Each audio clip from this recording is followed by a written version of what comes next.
Hi everyone, my name is Rylan Friday. I'm originally from the Cody First Nation based out of Kamsack, Saskatchewan. I'm Plains Cree, Sault Ojibwe, and Métis, and I'm the writer, director, and producer of Terraforming.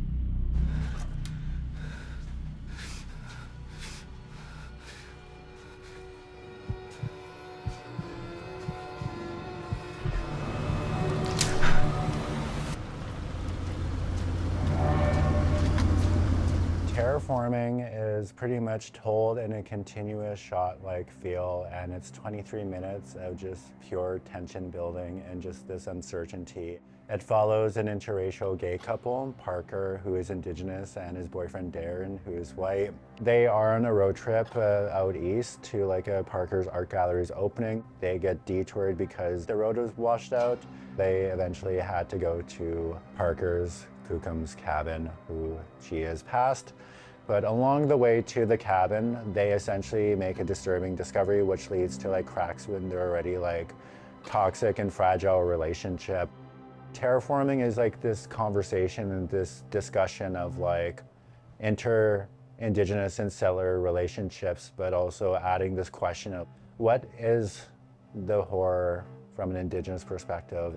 Is it just putting the audience in the shoe of someone who is severely racialized and marginalized? We as Indigenous people are living in this horror story. I'm putting the viewer in the character's shoes in a sense, because you're just navigating this unpredictable, hostile, tension-heavy environment, and you're waiting for the shoe to drop, and then it never drops. I don't want to be here.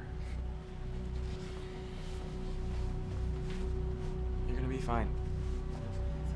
I'll be back in 30.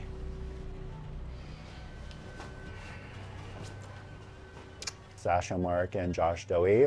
Sasha plays the Indigenous lead, Parker, and Sasha is a comedian, and we reached out and Sasha was like, yeah, I'm totally down to audition, and we just threw Sasha into the fire. Josh Dowie, who plays Darren as well, the chemistry that they both had on screen and just energy and time spent with each other, and just getting to know each other beyond the characters and just as people, since I just told them to put as much of yourself in the character and just let you shine, and that's exactly what it is. But both worked their asses off, both gave stellar performances. I'm happy, and they're gonna go far. I wanted to encapsulate this feeling of knowing that something is amiss, but yet it's calm, and also just pouring other aspects of other films that I do love and other influences as well.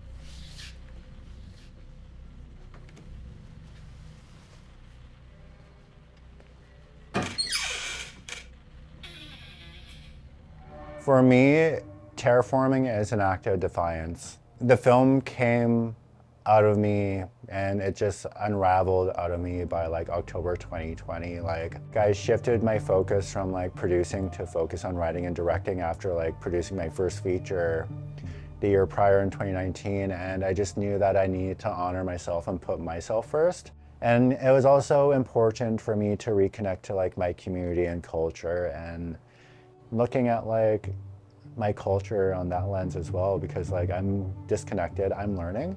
Another thing that came out of this was the continuous shot, because it goes hand in hand with how we as Indigenous people tell stories. The film is an homage to Indigenous storytelling for me.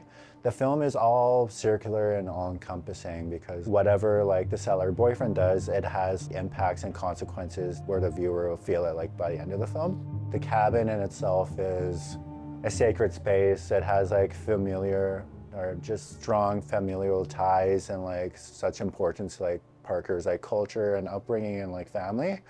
And then you have this white boyfriend who is touching the drum and everything in the house after being told not to. And as an Indigenous person, it's not our job to educate people.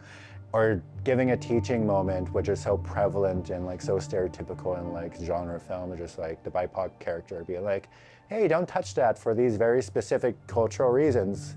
For us, it just don't do that.